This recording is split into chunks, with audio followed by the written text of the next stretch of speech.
My beloved child, this invitation is for today. Yesterday has passed, tomorrow is not yet known. Only the present moment have I placed in your hands to decide.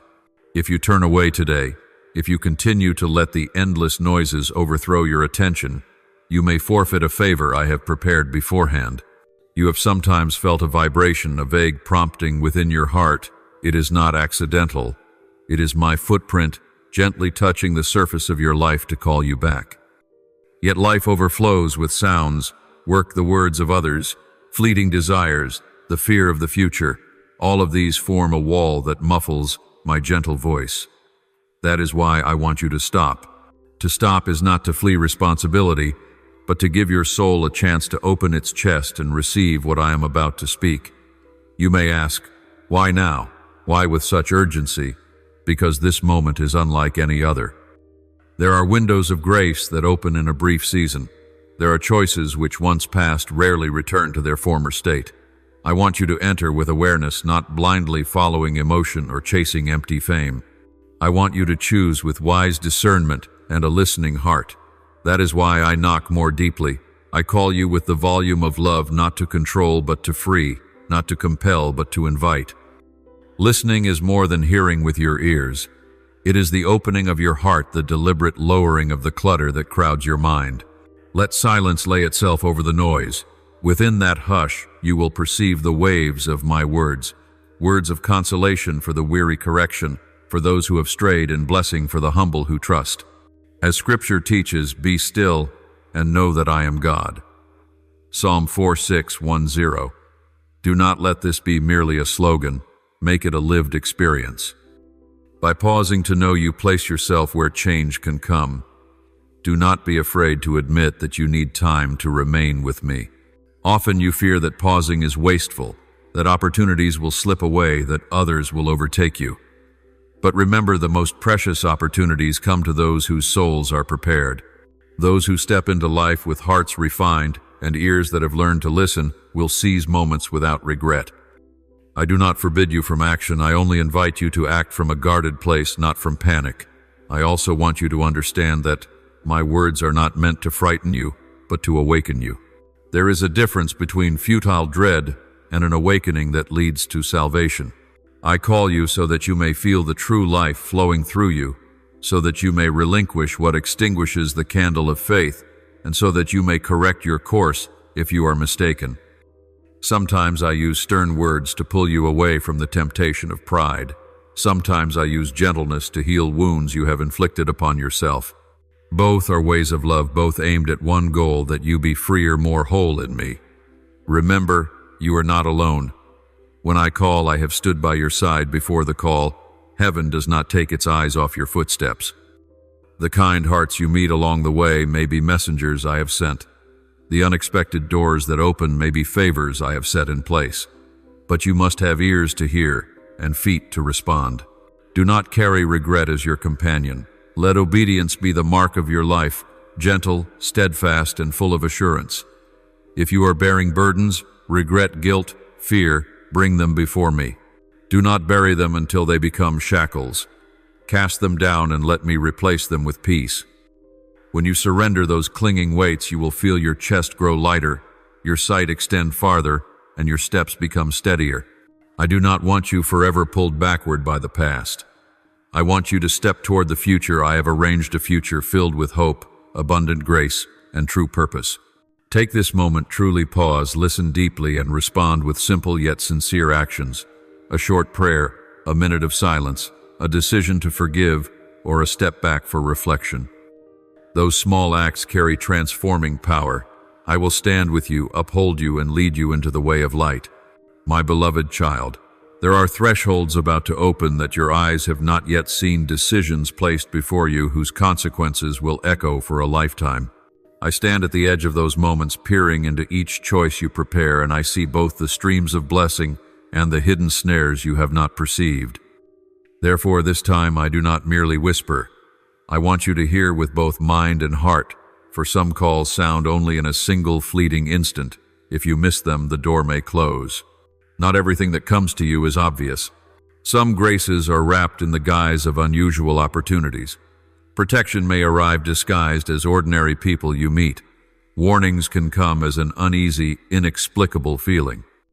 If you are indifferent to those signals, or if you allow the noise of daily life to drown them out, you may stray from the path I have intended. I do not admonish you with harsh words. I call to you with a saving love that you may step into a season of blessing rather than remain trapped in regret. Remember that every great decision arises from a chain of small actions, a word spoken, a moment of listening, a nod, a step back to consider. Those seemingly insignificant acts gather together to form destiny. When you choose hastily under pressure or advance out of fear of missing out, you are likely to hand your mind over to poorly judged options. Conversely, when you pause to listen and to discern, you lay the foundation for steps rooted in blessing and wisdom. I want you to know plainly, my guidance does not always come as a brilliant flash. Often it is a small, gentle call like a compass placed within your heart. The more you practice listening, the more you will recognize my voice among many others. And when you do, you will have the courage to refuse what leads you astray and the wisdom to seize what moves you forward. As the ancient reminder says, "Be still and know that I am God." Let this become your daily breath. Do not let it remain empty words. If within you there is a longing to receive grace, to welcome my mercy, make that longing concrete. Do not let it drift in daydreams. Put it down on paper, speak it aloud before me. Let actions prove your petition. Writing, "Yes, I need." This is a step of faith, simple yet powerful, that opens the door for me to intervene. When you name your need, you acknowledge that you are not self-sufficient, that there is room to hand over to me. That humility is precious to me. Do not misunderstand, expressing need does not make you weak. On the contrary, it is a sacred courage. The strong one is the person who places their hand in the hand of the loving one, rather than trying to steer everything by their own strength. You may rightly take pride in your gifts, but do not be so proud as to refuse the sources of blessing I am preparing. Let your heart become clear air in which grace may descend. Let your hand open instead of clenching shut. I also want you to be alert to the warnings I place before you. Signs are not always given as direct commands. They may be a sharp pang, the recurrence of a dream, or a sincere friend urging you to stop. Do not be quick to dismiss those voices with the self-comforting thought that everything is fine. Hardness often begins when you think you already know enough. But I invite you to remain humble so you can hear more and to change course when needed. Heeding warnings is how you guard the treasure of the future I desire to give. There are blessings I have prepared not in glittering displays, but often as just enough opportunities to nurture faith relationships that will walk with you and testing circumstances through which your heart will be refined. To receive those blessings, you must have ears that hear and hands ready to accept. Do not let calculation, selfishness, or fear close your heart. Even when you cannot yet see the whole picture, choose to trust that I am guiding you and that what I appoint is working toward the completion and wholeness of your life. You may ask, how can I distinguish my voice? Begin with simple practices. Set aside daily times of stillness. Ask the Holy Spirit for illumination when you face decisions. Seek counsel from those who have been tried and remain faithful. Write down the stirrings of your heart to notice patterns or the comfort they bring. As you practice, discernment will grow clearer. My voice will sound different from the world's. It carries peace rather than haste.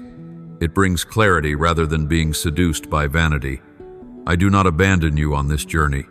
Whether you walk through valleys or climb heights, I am there sheltering, guiding, correcting you when you err. Yet I honor your freedom. I will not compel your acceptance. That is why this invitation is urgent. Answer now.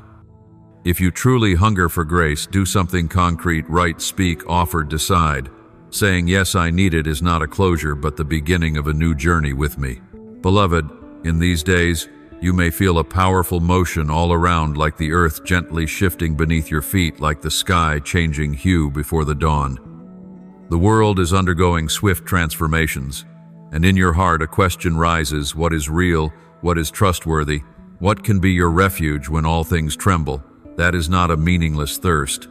It is the echo of the eternal that I placed in your heart from the beginning.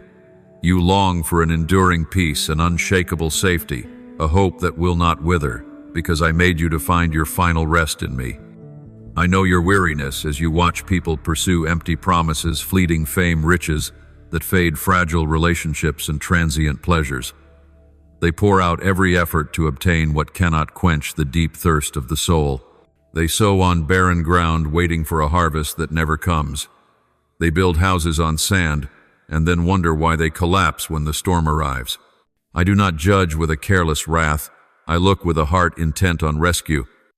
I want you to understand why those things leave the soul unsatisfied, because they were not made to bring your spirit home.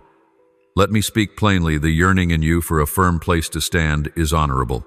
It is a sign of connection to the source of life. But you must learn to distinguish between passing desires and sacred longing. When people replace communion with me by counterfeit substitutes, they reap emptiness. But when you return to me and place your hope in me first, you will discover a different kind of peace, not the absence of trials, but safety within them, not indifference to the storm, but a mind kept steady amid the waves. Look deeply into your life. There are places where you pour every ounce of effort into work, reputation, security, or a relationship, hoping they will still the hunger of your heart. But ask yourself, how many nights have you lain awake with worry? How many times has your smile cracked when faced with disappointment? These are proofs that the nourishment you need cannot come from shallow things. You were made to rest in me. Every other path is a shortcut that leads to anxiety. I invite you to embrace a simple but profound truth. True safety is not the removal of every danger, but being held in the arms of the one who governs all things. When you place your trust in me, you are not resigning yourself to fate. You are entering into an active relationship in which I walk with you, uphold you, and make a way. Like an anchor stone in a vast sea, I am the unshakable foundation. Yet to be anchored, you must bind yourself to me through sincere prayer, faithful worship, and the humble admission that you need grace. Some seek safety by hoarding, some by controlling, some by hiding in illusion. All those paths have limits. I want you to seek safety by yielding yourself into relationship with me. That begins with small but decisive acts, setting aside time to listen, reading the Word, allowing your soul to be still, bringing your fears and desires to me, finding a faithful community to walk with. Do not underestimate small steps. The foundation of lasting stability is often laid by simple daily gestures. Beware also, the powers of this world will try to blind you with pleasant promises. They tell you safety comes with money, status, or power. Those words are like honey on a trap, attractive on the surface, but leading into quicksand. I invite you to learn discernment. Listen to the inner voice. Test everything by the light of my word, and ask whether a thing bears the fruits of love, joy, peace, and patience, the marks of what comes from me. To help you, I offer a few practical steps. First, each morning take a few quiet minutes to ask for guidance. Second, when facing major decisions, ask, does this bring me closer to me? Third, find a companion to share with and pray together. Fourth, when your heart stirs toward what is good, act. Small acts of faith will nourish that faith. These simple habits will gradually change how you choose and live. One more encouragement: do not be afraid to admit you are weary, lost, or have invested wrongly. Confession is not weakness. It is the first step to freedom. When you dare to sit before me and say, I need you, I will answer with practical grace, not always by instantly changing your circumstances, but by changing your heart, giving you strength to continue and clarity to choose again. As Jesus said, come to me, all you who are weary and burdened, and I will give you rest. Matthew 11:28. Let this word touch your heart as a real invitation, not merely a slogan. You have a choice. Keep chasing what fades, or stop, return, and build your life on the solid rock that is I. That decision may not be easy, but it leads to true safety. Safety that does not depend on circumstances, but rests on relation with the immutable one. My beloved child, I see the road you walk, every bend, every dark stretch, even the alleys human eyes scarcely perceive. You move forward with limited sight, seeing only a few steps ahead. I see the whole journey, and I know where each sharp stone will tear your foot, where each fierce wind may toss your mind. This does not make me indifferent to your anxiety, precisely because I know I come near to lift you. I see what you are not equipped to face, but I have prepared everything necessary not to remove you from suffering, but to walk with you through it and turn it into fertile soil for new life. I see many unspoken things in your heart. There are burdens you cling to as if they were armor. You believe that hiding them will make you stronger, but in truth, it is the very things kept secret that exhaust you. There are wounds that have long been with you, and you tell yourself they have cooled, that you have forgotten. Yet on foggy nights when all is still, they return like sharp knives, leaving you breathless and wondering whether to keep walking. I know each of those wounds, their origin, shape, and depth, and I am not indifferent. I am not waiting for you to heal on your own. I want you to dare to place your hand in mine so I can heal each piece, each thread, each sorrow. Anxiety is twining itself around your thoughts, inclining you toward worst-case scenarios, as if you were preparing for a battle with no visible enemy. But hear me, anxiety does not make your sight clearer. It only obscures vision and steals peace. I do not deny that dangers exist. I only invite you to change how you see them instead of allowing fear to shape your actions. Let trust take the lead. Trust is not indifference. It is a deliberate choice to place confidence in the one who knows the way and walks with you through every crossing. You may feel alone under the load, as if no one understands, as if you must bear everything by yourself, but you are not alone. I share your burden, I carry it with you, and I call companions to take part with you. The earnest hands that appear along the road may be messengers I have sent. Sincere counsel often comes from hearts that have tasted bitterness and have found hope again. Do not let pride or shame keep you from opening up. When you let go, I will lift what you cannot. I want you to recognize a fundamental truth. Even if you feel lost astray or on the verge of stumbling, this is not the end. Every turning point can become a new beginning when you allow me to intervene. Sometimes I shape you with gentleness. Sometimes I correct with loving discipline, but the intent is always to make you more whole. Do not regard correction as failure. Regard it as grace, an opportunity for adjustment so you may become more aligned with the purpose I have for you. Let me show you a few practical ways to get through that inner night. First, speak to me with honesty. Do not hide, do not pretend. Name your fears, your laments, even your quietest longings. I want to hear you as a father listens to his small child. Second, find a trusted brother or sister to share with and to pray with. Two, with a single heart, are stronger than one alone. Third, keep a daily habit of silence, not long, only enough for you to hear the sacred voice and for your heart to be rearranged. Fourth, when you are tempted to hide your pain in frantic busyness, ask yourself, does this make the wound cool or merely conceal it? If it conceals, choose to stop. You also need to be reminded not every warning you receive is against you. Some voices come to caution you, to call you to slow down. Sometimes you mistake admonition for criticism, and you shut down. But if you learn to listen with a humble heart, you will distinguish between prophetic counsel and the voice of selfishness or self-defense. Give well-intentioned words a chance, and if necessary, test them in the light of my word to know what is true. I understand that there are decisions that take your breath away, choosing a career path, protecting your family, letting go of a relationship, or accepting a loss. In those moments, you feel as if you stand on the edge of an abyss. Remember that decisions are not always made from a single emotional impulse. They are forged over time, through prayer, through sober reflection, and through consultation with the wise. Do not let the pressure of time force you into hasty choices. Ask the Holy Spirit for illumination, and then step forward with the courage that comes from that clarity. My beloved, and when you feel utterly weak, remember the verse, "The Lord is near to the brokenhearted and saves the crushed in spirit." Psalm 3:4-18. This is not a careless phrase. It is a blessed word given even to the most foolish, the weakest of hearts. I draw nearest when you are weak. I touch the most painful place and turn it into the source of strength. Let this sentence settle in your heart as an assurance. No pain is forgotten, no tear is shed in vain.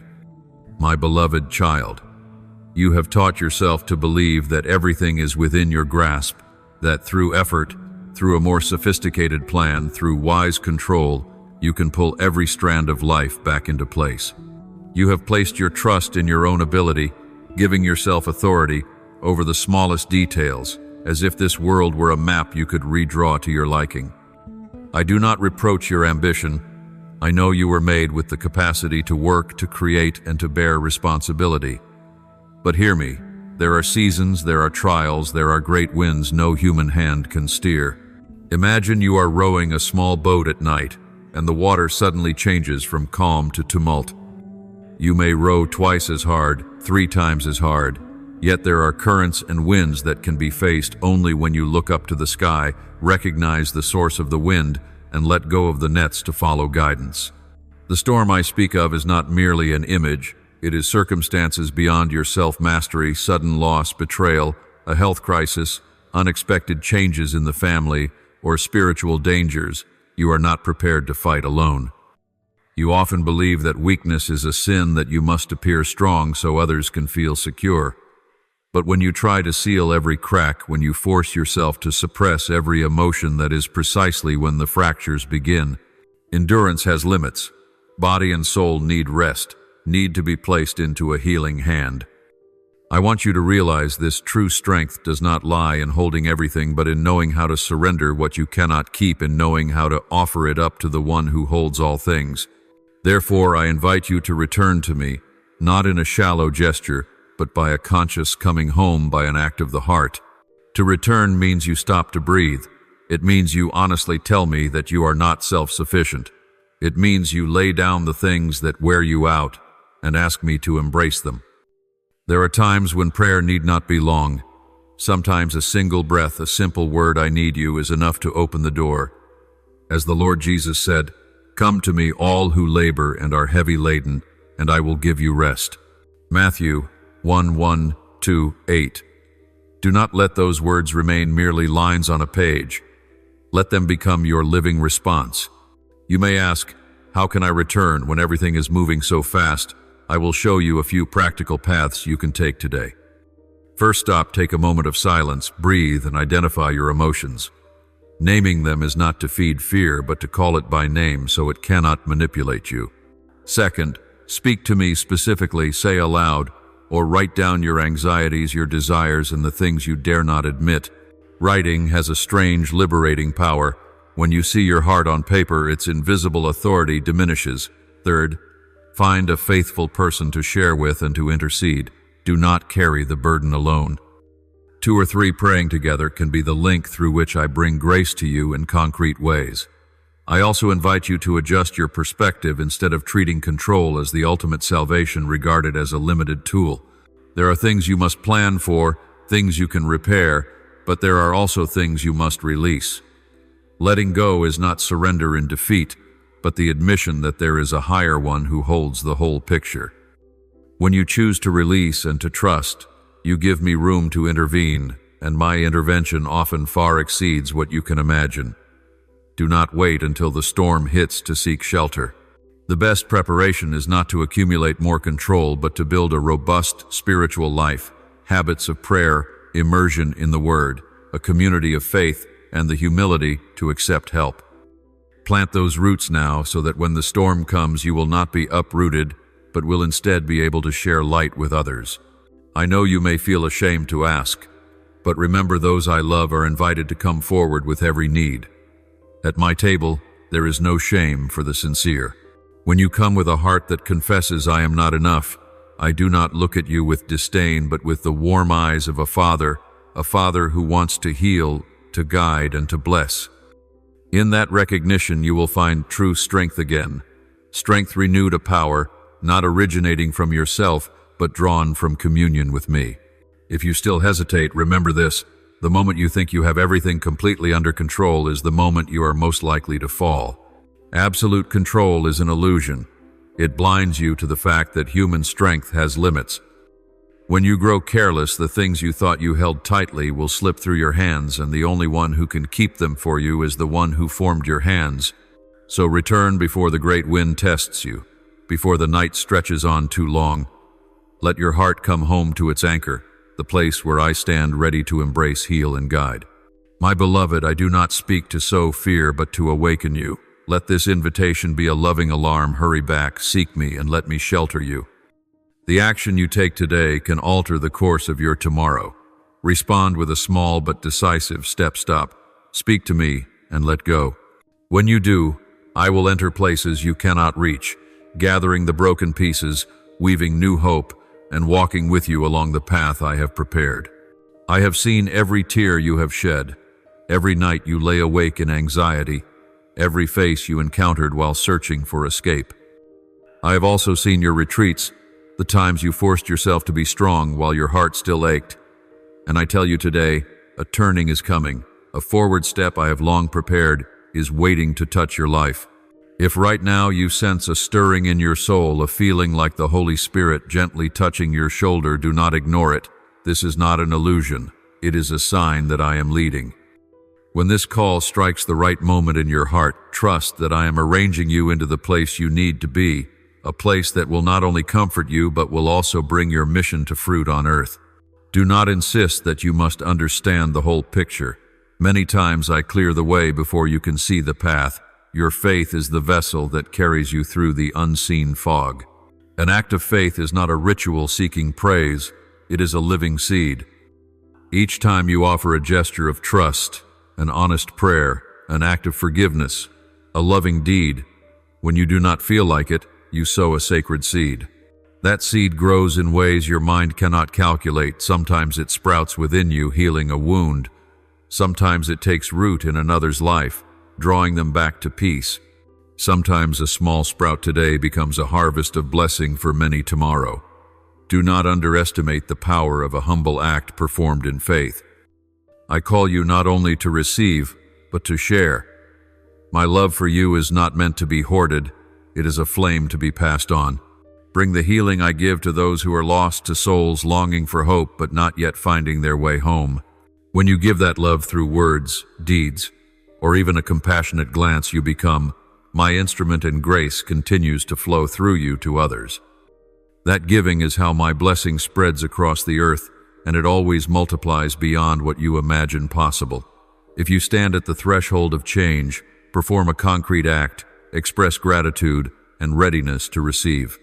A small, sincere gesture can open the door to spiritual abundance. Press the special thanks button as a simple symbol of your heart and prepare to receive what I long to pour out. That action is not magic. It is a sign that your heart is ready, and I always respond to a willing heart. When you speak words of thanks and open your hands to receive, you tell me you trust the hand that gives. Do not let doubt strangle the echo within. Perhaps you once trusted and the outcome did not meet your hope. Perhaps you have tasted disappointment, and so you are afraid to hope again. But let my word remind you, hope is not a vain thing. Hope is a pledge from the generous one. As it is written, "Come to me, all you who are weary and burdened, and I will give you rest." Matthew 11:28. I do not call you with empty phrases. I call you with a heart that longs to heal and to bring true rest. Remember that breakthrough does not always arrive as a blinding flash.